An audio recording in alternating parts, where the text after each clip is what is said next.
Hey guys, welcome back to another one of our weekly videos. We hope that you guys are having an awesome break. Today we're going to take a look at the Apostle Paul's letter to the Galatians. And at first glance, that might be a little confusing because in modern day, we don't have Galatians. But this was an ancient region that is now, or was in what is now modern day Turkey.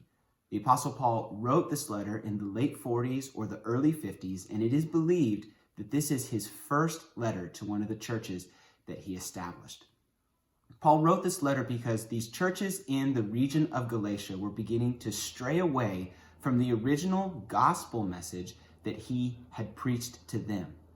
I believe that Galatians covers one central idea and then builds upon itself to describe the results of what that central idea is. And luckily for us, the central idea of Galatians is pretty simple.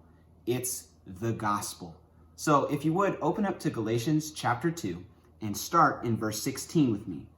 Paul writes, "Yet we know that a person is not justified by the works of the law, but through faith in Jesus Christ."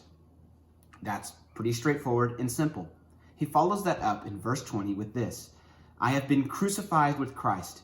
It is no longer I who live, but Christ who lives in me. And the life that I now live in the flesh, I live by faith in the Son of God, who loved me and gave himself for me." To paraphrase that and put it into simpler words, there's two things there. Number one, there is nothing that we can do, according to the gospel message, that we can do on our own to obtain the righteousness of God. We cannot be made right before God on our own. And number two, when we let go of that mentality, when we let go of trying to prove ourselves before God, what is true about Jesus becomes true about us. Paul says, "I have been crucified with Christ." When we die to ourselves, we become like Jesus. Now, what is the result of believing in the gospel message? Paul says in chapter 3, verse 29, "And if you are Christ's, then you are Abraham's offspring, heirs according to his promise." The first result of believing in the gospel message is being adopted into the worldwide family of God that he so desires. God wants, from the result of the gospel, for us to be a part of his family.